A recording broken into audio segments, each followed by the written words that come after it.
¿Qué tal, amables televidentes? Muy pero muy buenas noches. Estamos felices, estamos contentos, estamos llenos de energía. Hasta comimos dulce de Pascua y preparados estamos para 2000 años después. El tema de hoy, las virtudes heroicas de la Madre Teresa de Calcuta. Les dejamos con el Padre Leo, el Padre Francisco y por supuesto, Felipe y Luis. Bienvenidos. Muy buenas noches, queridos televidentes. Bienvenidos al programa 2000 años después, un programa del Grupo Apostólico Semper Gaudens y de RTV Canal 11. Esta noche es un martes especial. Tenemos la compañía con nosotros de dos sacerdotes que van a compartir con nosotros un tema sumamente importante que tiene que ver con la vida de la Madre Teresa de Calcuta y sus aspectos heroicos más relevantes. Les damos la más cordial de las bienvenidas al Padre Leo, al Padre Francisco, que no necesita presentación, y por supuesto al archicompañero Felipe. ¿Cómo estás, Felipe? Muy alegre de estar aquí y feliz de Pascua a ustedes y a todos los televidentes, ¿no? Muy bien. Antes de que le demos la palabra a usted, Padre, quisiéramos pedirle al Padre Francisco que por favor nos explique a nosotros, pues, pero primero a los televidentes, quién es el Padre Leo Masburg y la razón por la cual lo tenemos con nosotros en Panamá. Bueno, ante todo, muy buenas noches, queridos amigos televidentes. Tenemos la dicha de tener con nosotros en Panamá solo por un día al Padre Leo Masburg. El Padre Leo Masburg fue amigo personal de la Madre Teresa de Calcuta por casi unos 20 años y la estuvo acompañando en múltiples de sus viajes, en fundaciones, en algunos países, inclusive hasta de la ex Unión Soviética. Y el Padre Leo Masburg, además de ser ocasionalmente también confesor de la Madre Teresa, ahora acompaña las comunidades fundadas por la Madre Teresa de Calcuta, un movimiento sacerdotal. Y un detalle muy interesante del Padre Leo Masburg, que llevó adelante parte del proceso de beatificación de la Madre Teresa de Calcuta en Roma. Formaba parte de una comisión integrada por unos 15 miembros que tuvo la ardua tarea de organizar toda la posición que se requiere para la beatificación de un siervo de Dios. Como todos ustedes saben, el próximo 19 de octubre, cuando su santidad Juan Pablo II cumplirá sus bodas de platas pontificia, ese mismo día el Papa elevará a los altares a la Madre Teresa de Calcuta, cerrando también el año del Rosario. Y el Padre Leo Masburg, que ha tenido la dicha de compartir muchos años de su vida con la Madre Teresa de Calcuta, ha trabajado en ese proceso de beatificación, conoce muchos detalles de la Madre Teresa, inclusive 3 aspectos de las virtudes de la Madre Teresa de Calcuta hasta ahora inéditos, o sea, que no eran conocidos, que estaban prácticamente en el anonimato. Y en esta noche particular, pues el Padre Leo va a compartir con nosotros parte de las vivencias que ha tenido con la Madre Teresa y del proceso de beatificación de esta gran religiosa que ha sido, sin lugar a duda, una de las grandes figuras religiosas en la Iglesia Católica, sobre todo en la segunda mitad del siglo XX. Padre Leo, la palabra es suya. Muchas gracias que puede ser aquí con vosotros y espero que me entiendan, porque mi límite es el idioma, pero con un ítalo español puede ser que entendemos. Si los 3 aspectos desconocidos salieron solamente con el proceso de beatificación. Y antes de esto, Madre Teresa misma les escondió, se puede decir.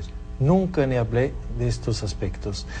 El primer aspecto es su voto privado del 1942, donde prometió a Jesús de nunca decir no a él. Primero voto, que es una práctica de piedad, pero tenía mucha importancia porque Jesús en el 46, cuando con inlocuciones, se dice Sí. inlocuciones. Inlocuciones habló a Madre Teresa y la pidió a fundar la comunidad de la Caridad, de los hermanos de la Caridad. Madre Teresa no fue tan entusiasta porque sabía que esto comporta mucho sufrimiento. Y dijo, pero Jesús, no puedes elegir otra persona que es menos pecaminosa y menos incapaz. Y Jesús le dijo, se la encuentro, sí. Se encuentra una persona más pecaminosa, pero te he elegido exactamente a ti, así que sabemos que es mi obra y no es tuya. Y Madre Teresa fue tan fiel a esta clarificación de parte de Jesús, que es su obra, no es obra de Madre Teresa. Esto fue, y Jesús le dijo, ahora, dame tu permiso.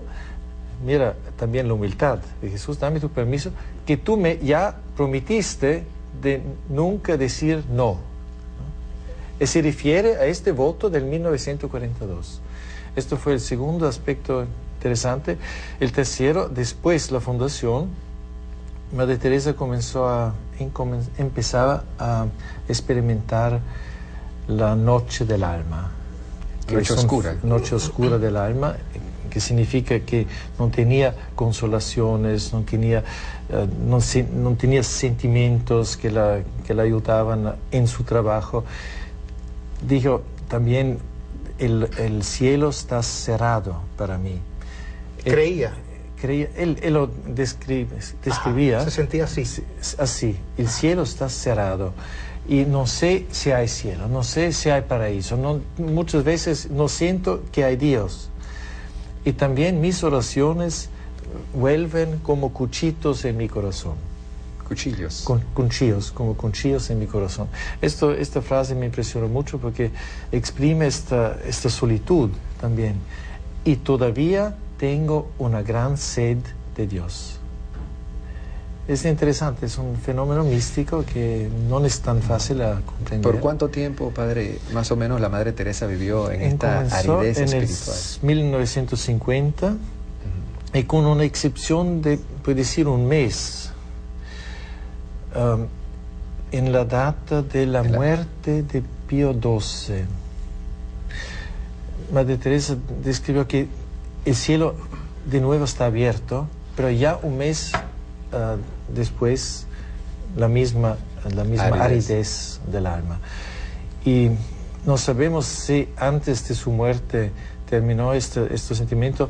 Sabemos que un año antes de su muerte todavía continuaba. En el momento de la muerte no se sabe.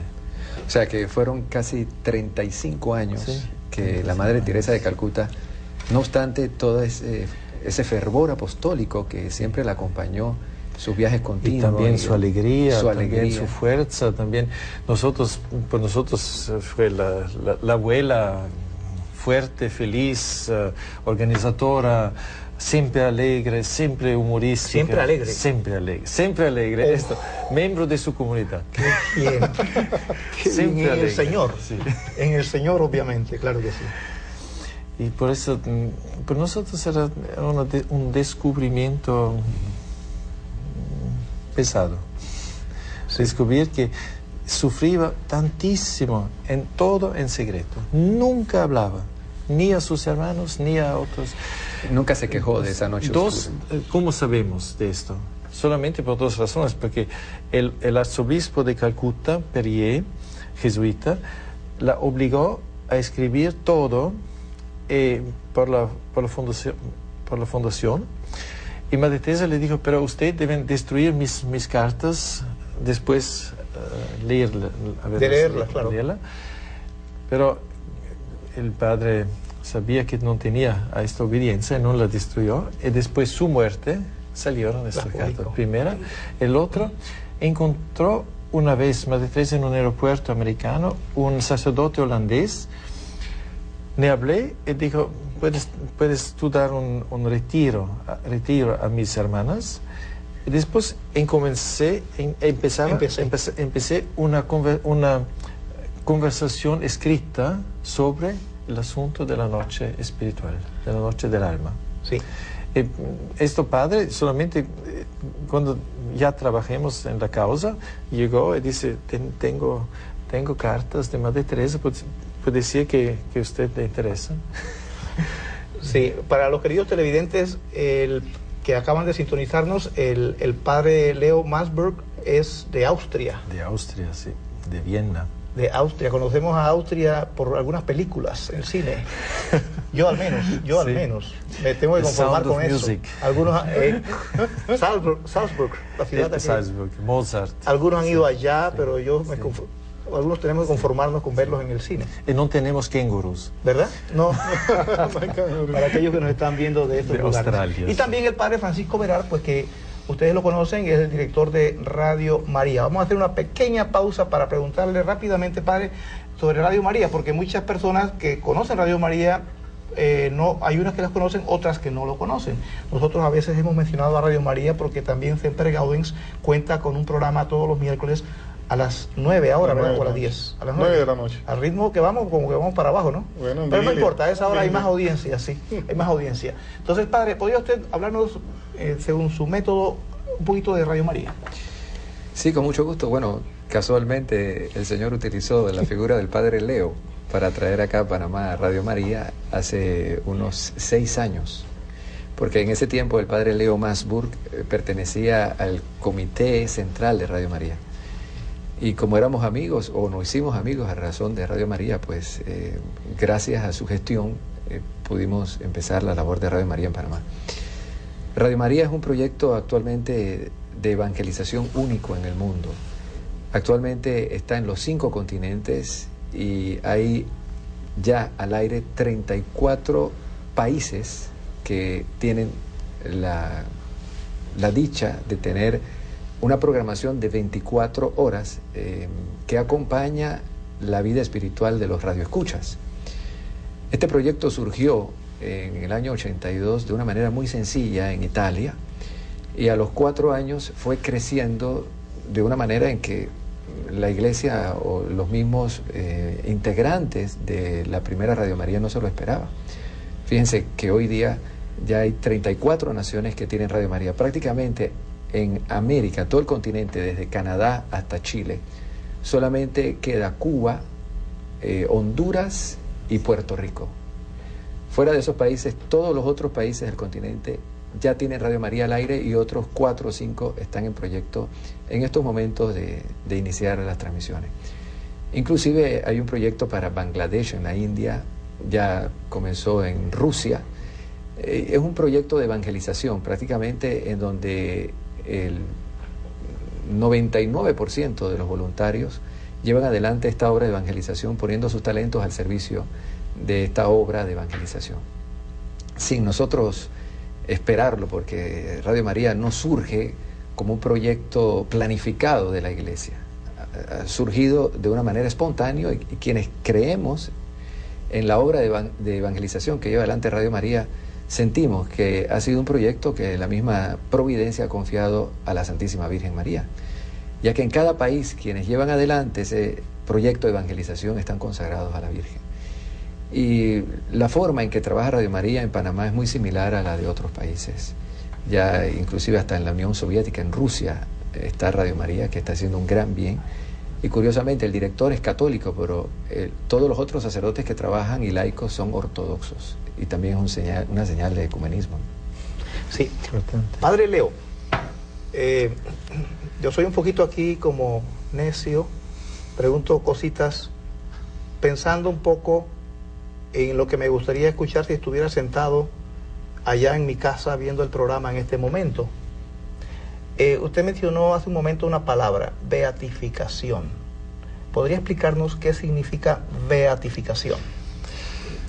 Beatificación denomina un stato de la persona declarado por la Iglesia que nos propone la vida de esta persona como ejemplo en la secuela de Cristo.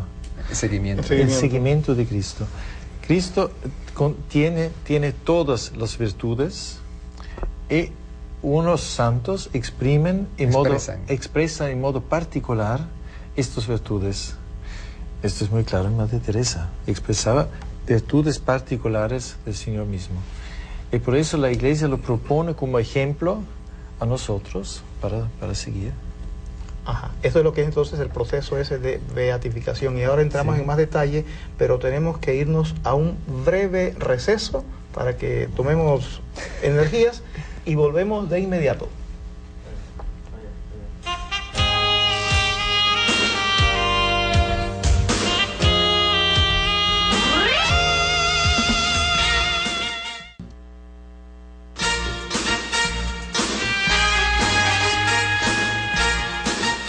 Hola amigos, estamos de vuelta para el segundo segmento del programa de esta noche, 2000 años después. Esta noche en cuanto al tema de las virtudes heroicas de la Madre Teresa de Calcuta. Queremos recordarles que la librería San Pablo tiene una variedad de libros impresionantes, de todos los niveles, de todas las corrientes espirituales dentro de la iglesia, Biblias, tarjetitas de invitación, de felicitación, una variedad impresionante de libros. Pásense por allí y la librería San Pablo les tiene una pequeña sorpresa que Felipe nos va a anunciar en este momento. Felipe. Bueno, como ya es habitual, cada mes la librería San Pablo nos da algunos libros para regalarle a ustedes y pues para su formación cristiana. Hoy lo que tenemos es este libro que se titula Nueva Era y Fe Cristiana. Hay 12 ejemplares para las primeras 12 personas que llamen. Al 232-8100 a partir de este momento. A partir de allá.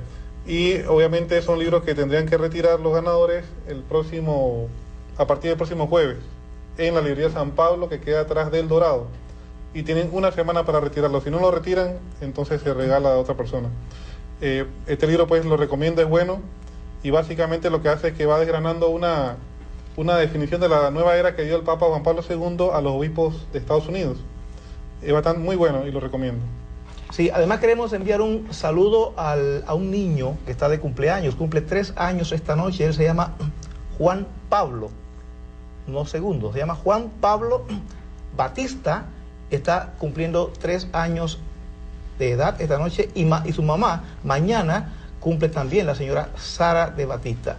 Esto fue una petición expresa de un televidente que nos sigue pues muy asiduamente, que curiosamente se llama Luis Batista. Así que saludos a toda la familia, espero que estén ahí reunidos pues en familia compartiendo la alegría de este programa. Y continuamos entonces, Padre Leo, con el desarrollo de sus experiencias con la Madre Teresa, y le damos la libertad pues de que usted desarrolle libremente. Bueno, si vamos un poquito cronológicamente, el primer encuentro fue gracias al deber de traducir por mi obispo, que no hablaba inglés, y Madre Teresa, con su sentido muy práctico, inmediatamente me pidió: padre, ¿usted tiene una coche, un auto? Y digo, sí, tengo. Ah, ¿no podían llevar al aeropuerto 3 semanas? Y digo, sí, sin problema, a las 3 de la tarde.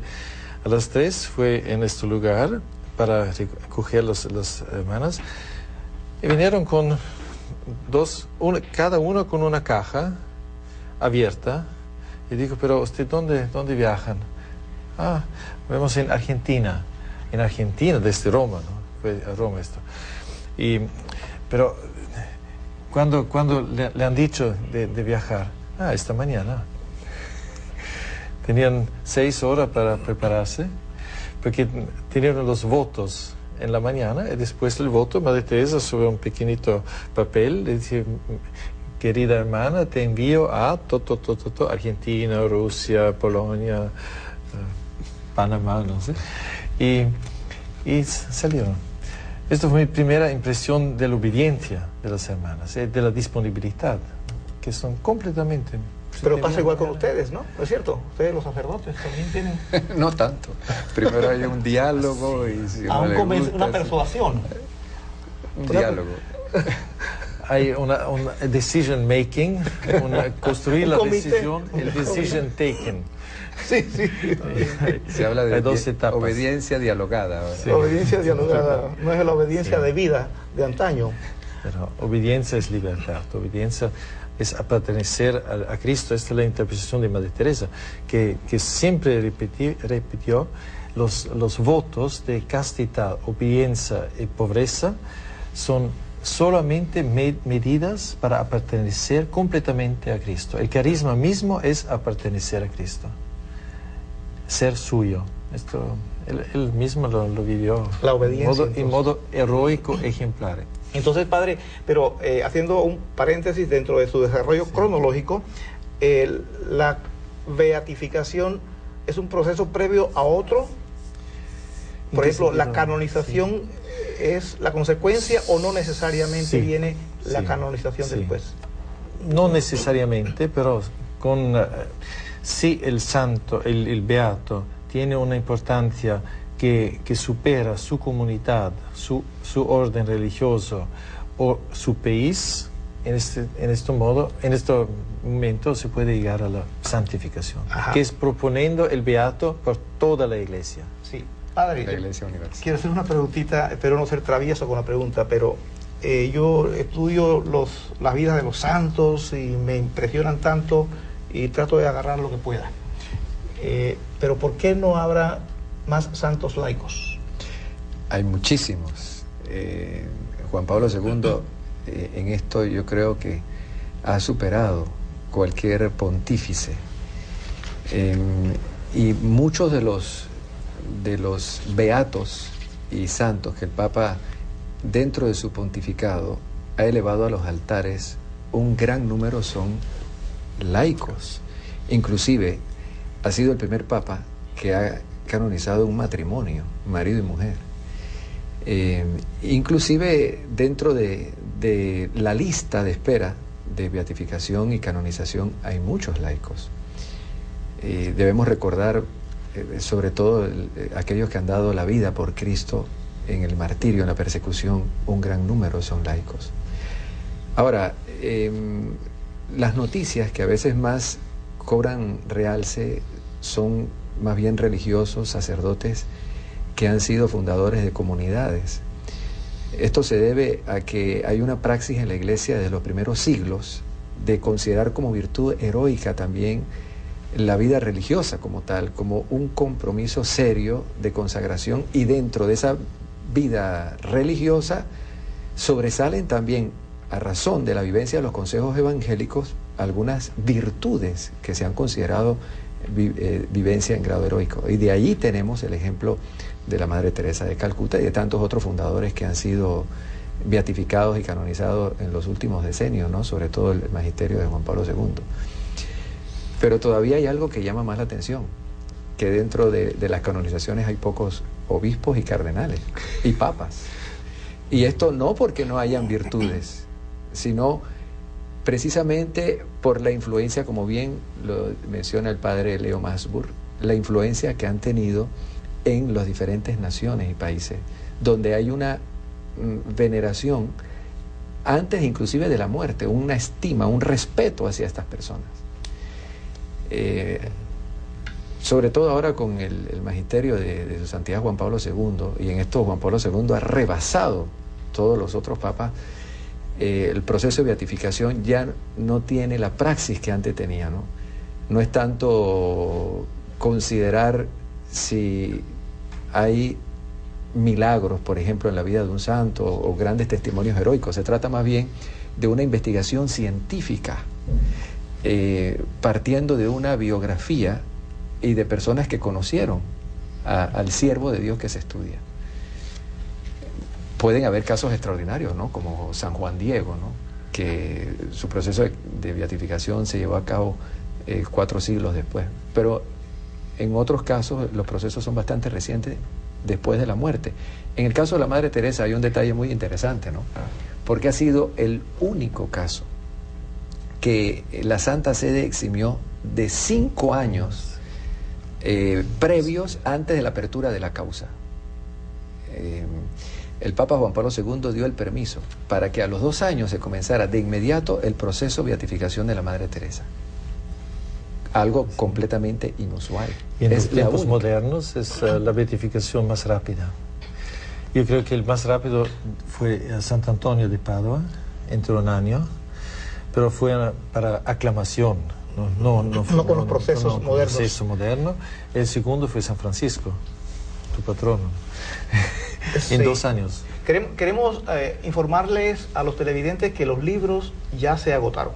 Así que, por favor, si van a llamar, va a ser dentro de un momento, que si desean participar para hacer algún comentario o pregunta. Felipe, ¿querías comentar algo o te pregunto? Sí, quería tocar un punto.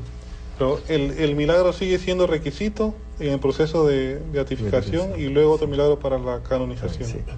Sí. Necesito Quería dar eso en claro porque no había quedado bien claro eso. Felipe, normalmente nosotros, bueno, no voy a hablar de nosotros, pero me da la impresión de que, por ejemplo, un sacerdote o una religiosa tiene como más recursos espirituales que nosotros para la santificación, en cuanto a que celebran la misa todos los días, se comulgan todos los días, no sé. Sí, ese día del televidente, por favor, que yo se me imagino quién es, que espere un momentito, que tome un vaso de agua y que ya le damos el pase.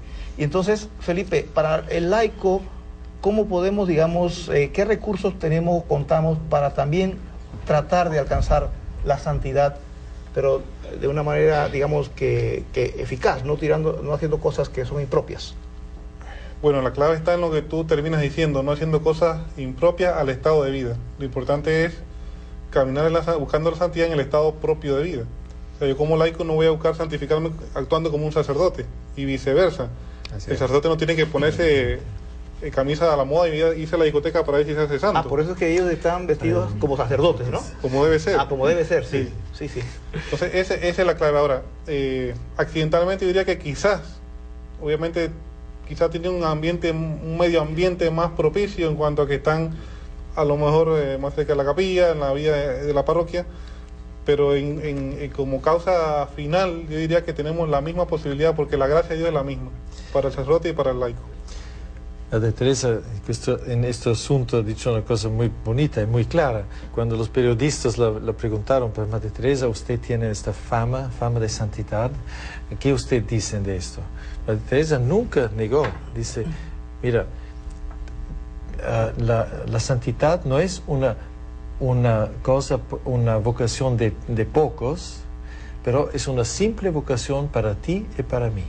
Yo debo ser santo en mi estado, tú debes ser santo en tu estado. Si tú eres una madre, como madre, si es un obispo, como obispo, si es un presidente, como presidente. Y el televidente que nos ha estado esperando ha estado haciendo algo de santidad con su paciencia. Vamos a darle paso al televidente. Buenas noches.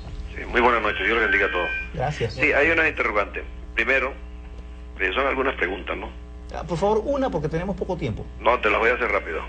¿Qué es beatificar? ¿Qué es canonizar? ¿Verdad? ¿Ya la contestaron? Y tercero, ¿dónde aparece eso en la Biblia? ¿Y por qué no hay otras religiones que tienen santos reconocidos por la Iglesia Católica? ¿O tiene que ser católico nada más? Gracias. No. Bueno, le contestamos de inmediato. Manténgase atento, tome nota, por favor. Yo diría, santos hay dentro y fuera de la Iglesia Católica. Lo que pasa es que la Iglesia Católica solamente tiene jurisdicción sobre sus hijos.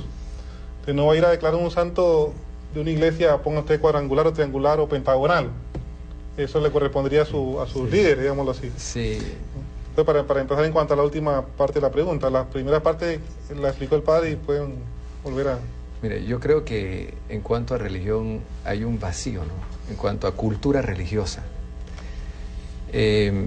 Por ejemplo, en relación a la pregunta que se nos hace, ¿no? Los ortodoxos también tienen sus santos, los anglicanos también. Inclusive, actualmente está en elaboración un martirologio como fruto de un diálogo ecuménico entre la Iglesia Católica e iglesias no católicas o comunidades no católicas. En Rumanía, inclusive, se está elaborando actualmente un canon, una lista, un elenco de laicos, sacerdotes de 3 iglesias que fueron víctimas de un régimen dictatorial. Entonces no es solamente la Iglesia Católica la que canoniza. Ahora, tenemos que aquí comprender la historia.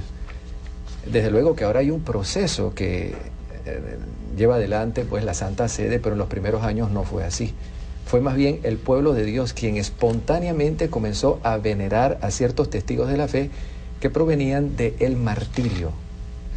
Los primeros santos fueron mártires todos.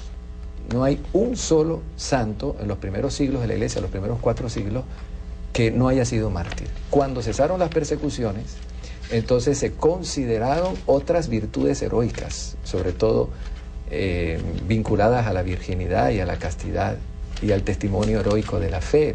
Vinieron después los santos confesores. De allí es que poco a poco se va elaborando una tradición de venerar la memoria de aquellos que vivieron la fe en grado heroico, y eso no es solamente de la Iglesia Católica. Lo encontramos en un país que venera a sus próceres, a sus científicos, etcétera. Los hindúes veneran a Mahatma Gandhi. Ahora, en la Iglesia Católica hay un proceso que se sigue a ver si esta persona realmente vivió en grado heroico la fe o no. Y de ahí aquella famosa figura del abogado del diablo, que era un fiscal que buscaba razones para no elevar a los altares a un siervo de Dios. No me mire a mí, Felipe. Yo creo que hay una razón muy pragmática, que la Iglesia Católica es muy bien organizada. Por supuesto. En cuanto a la... Está complementando la inquietud bíblica del televidente. La santidad es la meta de ser cristiano, de ser católico. Esa es la meta para todos los que somos seguidores de Cristo. Entonces no tenemos que tenerle tanto miedo a eso de la santidad a los santos, y simplemente hay que recordar que todo el que está en el cielo es santo, y totalmente 100%, porque dice la Escritura, nadie impuro puede entrar al cielo, en Apocalipsis 21-27. Entonces en 1 de Pedro capítulo 1 y versículo 15 y 16 puede leer también, donde se nos dice sean santos porque Dios es santo. Entonces esa es nuestra meta. Si no podemos tener la aversión a esto de la santidad, porque estamos entonces, digo yo, jugando en el terreno de juego equivocado. Sí, tenemos un par de preguntitas que han dejado por escrito algunos televidentes. Dice uno de una llamada que por qué no se ha completado el proceso de canonización del doctor José Gregorio Hernández de Venezuela. ¿Le es familiar el nombre? Sí, no. Padre, ¿usted sabe algo? Sí. Ella, la televidente, pregunta qué ha ocurrido con él, cuál es su situación. Bueno, esa respuesta la deben tener quienes se encargan del proceso. Nosotros no tenemos que ver ¿Pero en qué con punto esto. está? Lo que pasa es que, lamentablemente, las virtudes de Gregorio Hernández se han mezclado con la santería, y eso no es oculto para nadie, ¿no? Han utilizado su figura como un símbolo propiamente en algunos casos, de magia blanca o magia negra, superstición, y eso ha afectado. Y entonces la Iglesia ha sido muy prudente en este caso, ¿no? Claro. La otra pregunta, padre, para usted es que si podría suministrarle a los televidentes las fechas de nacimiento e incluso de muerte de la Madre Teresa. Sí, la Madre Teresa nació en Albania, que hoy es Albania, que hoy es Macedonia, el 26 de agosto de 1910. 1910. Sí. Y ingresó en el noviciato de Loreto el 23 de mayo 29, con 19 años. La primera profesión, 1931, los votos perpetuos, 1937. Pero esto se lee muy fácilmente, pero cómo llegó Madre Teresa desde Skopje, en Irlanda, porque la congregación de Loreto es en Irlanda, llegó en tren, pero en el año 1929, año después la depresión, la gran depresión económica, y Madre Teresa no hablaba una palabra de inglés, ni de alemán, ni de francés, ni de nada, solamente albanés, sí. ¿Y qué hicieron? Le pusieron un papel aquí y acá con la dirección de las hermanas de Loreto en Irlanda. Y así, por 3 días, Madre Teresa viajó. ¡Ah, caramba! Y llegó allá, Llegó. Sí. Y después, pocos meses, creo 6 meses, ya lo enviaron en Calcuta. Ah, muy bien. Tenemos una foto por aquí que podríamos mostrar a las cámaras. Sí, la Madre Teresa como joven que muy pocas personas, incluyéndome a mí, Sí. quizás yo no había visto esa foto de joven, la conocía ya de adulta. Y no se parece. Probablemente los televidentes tampoco pueden apreciar allí cómo era la Madre Teresa sí. cuando una adolescente quizás, Sí. No sé cuántos años serán. 20, por ahí, Sí. ¿sabes? Muy bien. Y fue una persona muy, muy alegre, muy normal. No fue extraordinario. Nadie sabía que sería una santa un día. O sea que uno puede estar aquí, por allí viendo un santo y no se percata de que, bueno, sus... Esperamos que vemos un día muchos santos, ¿no? ¿Verdad? Y uno no se percata. Porque los santos no son solamente los santos en el altar. Hay la fiesta de todos los santos, que son todos los madres de familia, todos los que han sufrido, todos los que han hecho sus deberes cada día, Claro. que son todos santos. Padre, para que se dé la beatificación, tengo entendido que tiene que darse un milagro. Para la beatificación un milagro y para la canonización otro Bien, milagro. veamos un poquitito el milagro. ¿Cómo se determina que es un milagro? Porque yo puedo, una persona puede decir, me he curado, me siento bien, ayer me dolía un dedo de un pie y ya no me duele. Milagro. ¿Cómo se determina o los elementos que se emplean para decidir o decir esto es una acción de Dios?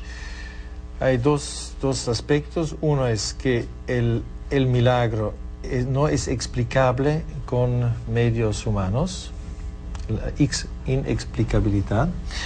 Y lo otro es que este milagro debe perdurar en el tiempo, porque hay guariciones espontáneas y muchos. Y hay una comisión de médicos que examina todos los asuntos milagros y después eligen un milagro que va presentado a la Santa Sede. ¿Esos médicos son necesariamente católicos? No, hay médicos que no son católicos, pero deben ser buenos médicos, buenos científicos. Y en este caso del milagro de Madre Teresa es una joven señora que no es católica, es animista y ha querido de un cáncer muy, muy largo, que los médicos describieron este cáncer como una embarazada. ¿Invasión? Embarazada en los seis meses. Era un tumor canceroso. Un tumor canceroso. Y los hermanos la invitaron a llegar a la casa por los moribundos para morir en paz. Y él se durmió mirando una imagen de Madre Teresa. Raccontó que sentía un grande amor, un grande calor. Después se durmió. Levantándose el día después, no fue nadie. Todo no había nada, todo había desaparecido. Y también le hicieron una endoscopía donde hay una pequeñita herida, ¿no? para hacer entrar. También esta herida no desapareció. ¿Y qué edad tenía la señora? Un cáncer. No, edad. ¿A qué edad? Creo de 30, 35 años. Creo. Y está actualmente completamente curada. Que fue inmediata, de un día para otro. Un día para otro. No fue gradual, sino de un día para otro. Un día para otro. Claro, hay un aspecto de la prueba, ¿no? Hay muchos milagros, sobre todo con Madre Teresa. Yo mismo he sentido 20, 30 milagros de Madre Teresa. Pero el milagro, no basta el milagro, pero también la posibilidad de documentar el milagro. Esto es muy importante, que se puede documentar bien con todos los medidas científicos. O sea que la señora tenía un expediente médico donde constaba que ella estaba enferma. De diferentes médicos, diferentes clínicas, etc. Ajá. Sí. ¿Ella estaba bautizada? ¿Era cristiana católica? No fue. Esto me recuerda un poquito a la contestación de la Virgen en Medjugorje, preguntado porque el primer milagro en Medjugorje fue un musulmano, ¿no? La Virgen contestó, usted son todos mis hijos, usted han creado las divisiones. Ajá. Sí, hay una pregunta de una televidente, creo que es una televidente, padre, de que ¿en qué momento empezó la Madre Teresa su acción de misionera? ¿Ella era realmente misionera o se puede calificar que era? Misionera era ya como hermana de Loreto. Ajá. Porque la congregación de las hermanas de Loreto ya son misioneras en India, en escuelas, en muchas actividades en India. Enviaron Madre Teresa en India. Pero esto fue en el 1929, tiempo donde no se volvía más. No se regresaba no más. se regresaba más. Hoy día, cuando se olvida una cosa, se regresa en Europa o en Panamá para llegar a esta cosa. Pero en este tiempo, este viaje de 3 meses desde Europa en India fue un saludo para siempre. Y de facto, Madre Teresa nunca vi su madre o su hermana más. Nunca vio a a su mamá ni a su hermana. Ni mamás ni a su hermana. Solamente vio a su hermano, que emigró en Italia, fue un militar y tenía familia, ahora ya está muerto. Creo que es oportuno abrir los teléfonos desde el tiempo. Sí, bueno, los televidentes están llamando ya por su cuenta, pero Felipe, quería hacerte un comentario o una pregunta a ti que me ayudes me ilumines. Yo también tengo la impresión, puede estar equivocado, corrígeme si estoy equivocado, y me equivoco con frecuencia, de que la mayoría de los santos son como ya personas de cierta edad para arriba, o sea, de los 55 para arriba, más o menos. ¿Me equivoco? Bueno, te equivocas. ¿Por qué? A ver, ¿qué es lo que pasa con esa idea que tengo? Hay de todas las edades. Claro que un niño, pienso que de repente es una gracia más extraordinaria quizá de Dios, que llama a un niño que no está, digamos, maduro. Pero se han dado casos los niños de Fátima, la beata Laura Vicuña. Laura Vicuña. Los niños mártires de México también. Yo conozco una señora que se llama Laura, aquí en Panamá. Sí. Yo también. y eso no tiene edad ni... Dios no hace excepción de personas. Santo Domingo Sabio. Dios no hace excepciones de personas ni por raza ni por edad.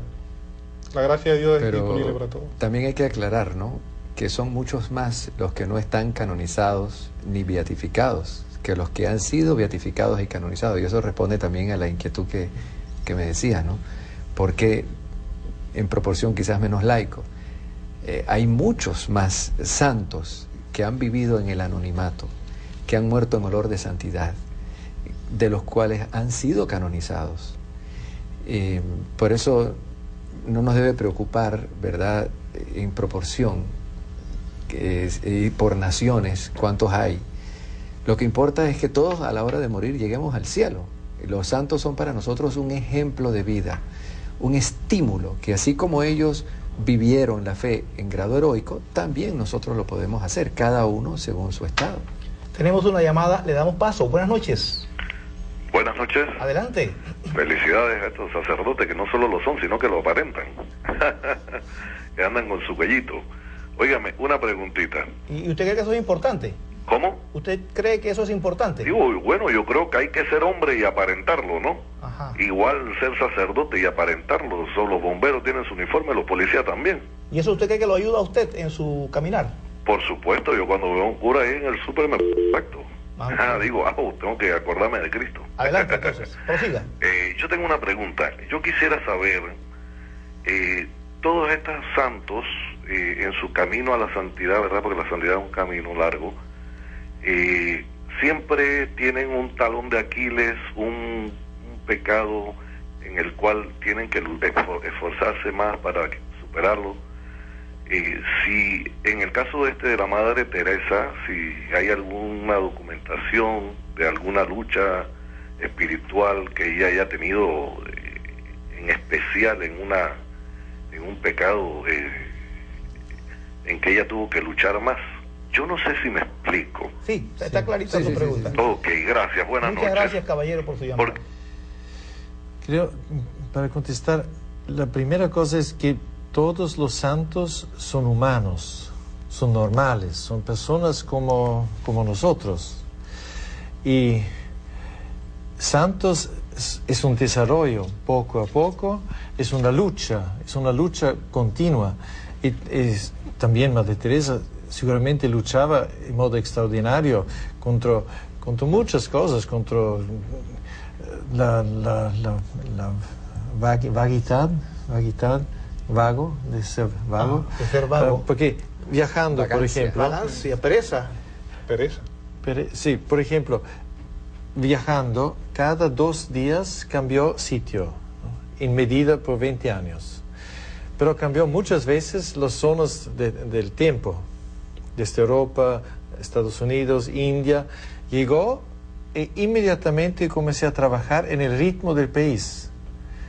Significa que muchas veces no durmió por 24 o 48 horas. Y con una disciplina férrea trabajé, rezaba muchas veces, se durmió mientras rezaba, sí. dormía. Pero Se dormía rezando. sí, Y, dormía y- rezando. y eso no importa. No importa. Por ejemplo, si yo como laico estoy rezando el rosario, padre, y me duermo, eso está bien, puedo hacerlo. Hay el salmo que dice el Que algunas Señor personas da me a han los dicho que suyos no. cuando duermen, ¿no? Algunos me han dicho que no, que cómo voy a dormir rezando el rosario. Mejor si no se duerme. Ay, qué alivio. Pero en mi país se dice cuando te dormitas rezando el rosario, la Virgen lo termina. Gracias, padre.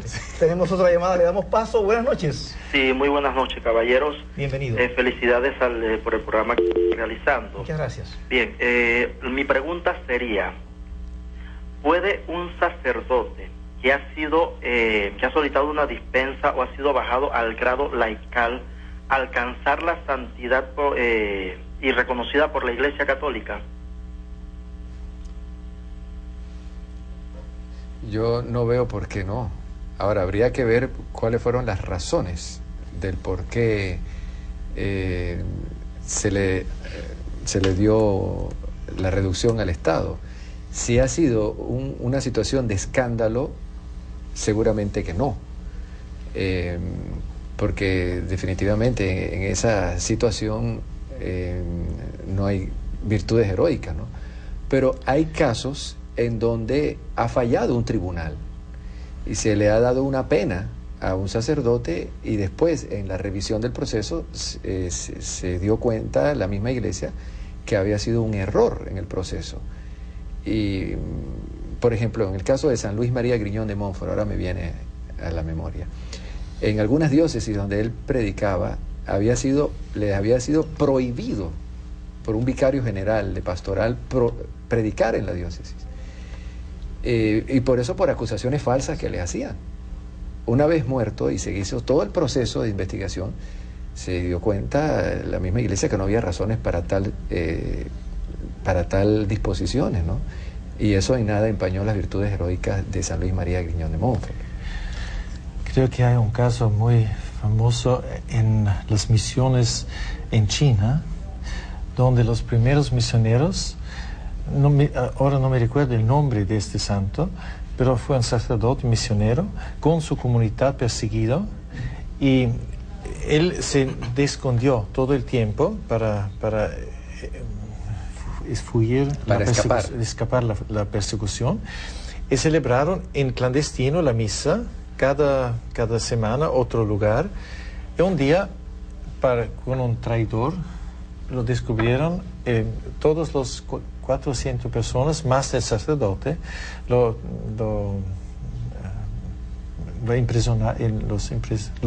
Tomaron prisionero. Lo tomaron prisionero y lo hacen el proceso, y cada uno que no negaba su fe lo mataron con torturas, etc. El solo que negaba su fe fue el sacerdote. Y lo hicieron libre. Él divino profesor en Pekín, enseñó 35 años matemática y sujetos de este tipo, física, y un día va al tribunal y dice: ¿usted tienen todavía mis actos de este proceso? Dicen: sí, tenemos. Él le pregunté: ¿podemos reabrir el proceso? Y dicen: ¿por qué? Porque deseo anular mi declaración, retratar mi declaración y confesar mi fe. Y lo reabrieron. Hoy es el santo porque lo mataron. Sí, Felipe. Solamente quería retocar, y si me equivoco, como dice Luis, si me equivoco me corrigen. el sacerdote, aunque deje de ejercer, no deja de ser sacerdote. Entiendo que el sacramento imprime carácter, el orden. Sí. Obviamente, si no cuenta con el permiso del obispo, no puede ejercer los sacramentos. Pero solamente para aclarar la pregunta, o sea, el hecho de que él salga de su función no quiere decir que él ya es un laico 100% no. Como antes, ¿no? Es que yo quiero aclarar también de que hay casos concretos en que, por ejemplo, se habla mucho en los periódicos que anualmente hay casos de unos 10.000 o 15.000 sacerdotes que dejan el ministerio, pero anualmente hay otro tanto, entre 10.000 y 15.000 que regresan al ministerio. Y hay casos de sacerdotes, por ejemplo, que han dejado el ministerio, se han casado, y después, que en caso tal de que un hijo tenga 18, 19 años, y que no ha habido no se llegaron a casar, etcétera, regresan al ministerio y ejercen. Hay casos así concretos, digo, así que no es impedimento. Ahora, yo creo que quizás la pregunta no fue en esa línea, pero depende, ¿no? Sí. Tenemos otra llamada. Buenas noches, adelante. Muy buenas noches. Felicitaciones por la alta categoría de este programa. Muchas gracias. El asunto es el siguiente. Le escuchamos muy débilmente. ¿Podría subir la voz? El asunto es el siguiente. Ustedes han comenzado a hablar sobre la Madre Teresa de Calcuta. Han entrado luego a definir qué es lo que es un santo y quiénes pueden ser santos. Han definido también los perfiles y las cualidades que debe tener una persona para ser santo, y han dicho, entre otras cosas, que no necesariamente los santos son clérigos o son monjas o son sacerdotes. Pero yo les pregunto, ¿puede una persona, y en este caso específico menciono a un ser extraordinario como Mahatma Gandhi, que no es católico, pero que es adorado como un santo por miles de personas en el mundo, recibir en algún momento la calificación de santo de la Iglesia Católica? Muy bien, muy buena pregunta, muy interesante. Para eso tenemos aquí a los especialistas. Tenemos un especialista aquí. Sí. Uno de Austria, nada más y nada menos. Así que, Padre Leo, todos los televidentes están esperando su comentario.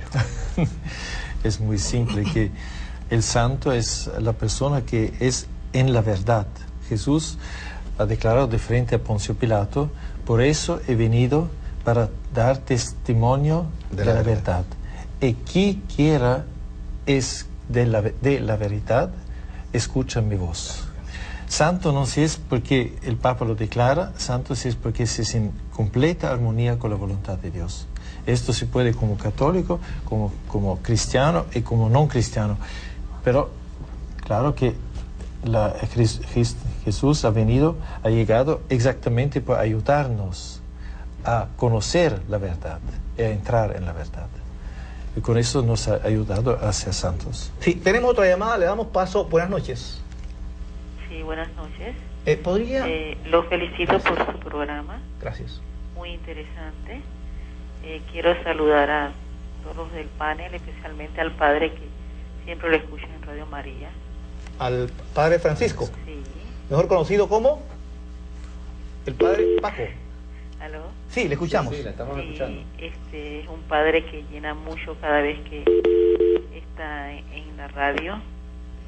Lo felicito. Mire, mi llamada no es por hacer ninguna pregunta, sino por algún comentario que hizo un oyente ahí sobre la vestidura de los padres.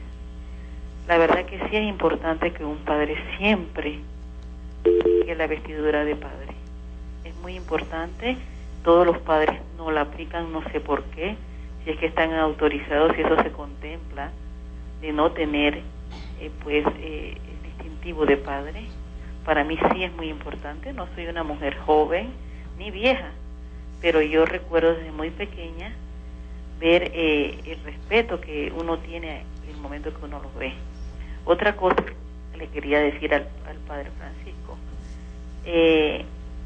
quisiera hacer una petición de que en las iglesias, cuando voy a la misa, se habla de la palabra y todo, pero hay que llegarle mucho al feligrés, porque me tocó la última vez que fui a la iglesia, una persona tenía un puesto ahí con una cartera y una señora le dice permiso y le dijo que estaba ocupada, y nunca fue cierto que nadie se sentó en esa silla. Así que ¿a qué vamos a la iglesia, padre? Hay que hacer mucha énfasis en las misas. Gracias, y lo felicito por el programa. Muchas gracias por su llamada. Lamentamos que tuvimos que despedirla un poco así abruptamente, porque ya aquí arriba hay unas personas que son santas, pero a veces no lo parecen tanto, que me están diciendo que el tiempo se agota. Y eso es implacable, padre, ¿verdad? Hasta los padres allá en Radio María también, cuando, ¿verdad, Felipe? Exactamente. Nos amenazan ahí con el látigo. Así que tenemos muy pocos minutos, padre. Quisiéramos entonces, no sé si usted quiere comentar algo de la llamada de la televidente. No, porque más bien una observación que hace, yo estoy de acuerdo con ella, ¿no? Que en las iglesias debemos instruir a los fieles en las parroquias, pero eso le corresponde a cada párroco, indudablemente. Y en relación a la pregunta de una posible beatificación de no cristianos, definitivamente en la Iglesia Católica no se puede. Yo lo aclaro porque en la Iglesia Católica, a pesar de que la Iglesia reconoce que fuera de la Iglesia también hay elementos de la verdad y la verdad, sin embargo, en el proceso de beatificación se considera que el santo ha tenido que identificarse plenamente con Jesucristo. Cristo ha tenido que ser el centro de su vida, porque el santo es un modelo de Cristo. Cristo como camino, verdad y vida. Y bueno, en el caso de Gandhi o en el caso de otro fuera de la Iglesia Católica o fuera del cristianismo, no se puede considerar como un ejemplo de vida para nosotros, ¿no? Eso, bueno, parte de... Porque el santo es un ejemplo de vida para el cristiano, además de ser un intercesor también en el reino de Dios, en el cielo para nosotros. Tengo aquí una frase de Madre Teresa sobre la importancia de los sacerdotes. Madre Teresa dice: donde quiera que vamos, encontramos personas con esta misma hambre enorme de Dios. Un hambre que solo vosotros, sacerdotes, podéis satisfacer dándoles a Jesús. Esas personas esperan que la ternura y el amor de Jesús lleguen a sus vidas a través de vosotros. Necesitan que les toquéis con la fragancia y la compasión de su amor. Sí, tenemos muy pocos minutos, escuálidos minutos. La productora me ha hecho una pregunta que hizo un televidente, pero que para contestarla ella no me concede el tiempo, así que no podemos contestarla porque usted misma me dice que tenemos escuálidos segundos. Felipe, un último mensaje esta noche para los televidentes. Bueno, repito en 60 segundos. Bueno, menos, simplemente repito mi saludo inicial: feliz Pascua de Resurrección del Señor. Magnífico. Padre, una palabra de despedida con los televidentes. Un dicho muy simple de Madre Teresa, que no importa cuánto tú haces, importa cuánto amor tú pones en el hacerlo. Muy bien, Padre Francisco. Yo solo, que quiero recordarles la fecha de la beatificación de la Madre Teresa de Calcuta, el 19 de octubre en la Plaza de San Pedro, por Juan Pablo II, y esa misma fecha es el día en que su santidad Juan Pablo II está cumpliendo 25 años en la Cátedra de San Pedro, y es la conclusión también del año del Rosario. Queridos televidentes, esta noche hemos estado de gala, muy felices, muy contentos con contar con la presencia suya, Padre Leo, Padre Francisco. Hemos tenido la buena noticia por allí, que ya no va a ser secreta, de que el martes 13 de mayo nos ha sido concedida la gracia de que el Padre Francisco también esté con nosotros por un tema bien impactante. Martes 13 de mayo, pues para que lo sepan. Y estamos contentos de que esta noche hemos hablado sobre lo que debe ser el centro de la vida de todo cristiano, la santidad. El libro del Levítico, en el capítulo 19, versículo 1, dice: sed santos porque yo, Yahvé, soy santo. Eso es todo. Pero no tratemos de imaginarnos cosas que están más allá de nuestro entendimiento. Empecemos por nuestra casa, empecemos con la persona que está al lado, por nuestro compañero. La Madre Teresa hablaba de darle 5 sonrisas al día a las personas más difíciles, ¿cierto, Padre? Sí, a las personas más difíciles, esa que le cuesta, el superior, a los religiosos. Acá en Semper Gaudens, al superior, que tiene que tratarlo con cariño, con cuidado, tenemos que tratarlo con cariño, aun cuando pueda decirnos algo que nos incomode. A la esposa, al esposo, Santo Domingo Sabio llegó y se puso a los pies de Don Bosco y le dijo: Don Bosco, he aquí una tela, haga con ella un excelente traje. Y Don Bosco le fue indicando, él fue obedeciendo, y ya vemos los resultados. Y esos son los santos. Y eso es lo que nos muestra la Madre Teresa, y eso es lo que queremos compartir con ustedes esta noche, que usted también puede ser santo y está obligado junto con nosotros a tratar de ser santos como Yahvé también es santo. Sus amigos esta noche, el Padre Leo, Padre Francisco, Felipe y Luis, les damos las gracias y les esperamos el próximo martes, deseando que tengan una semana sumamente alegre en el Señor.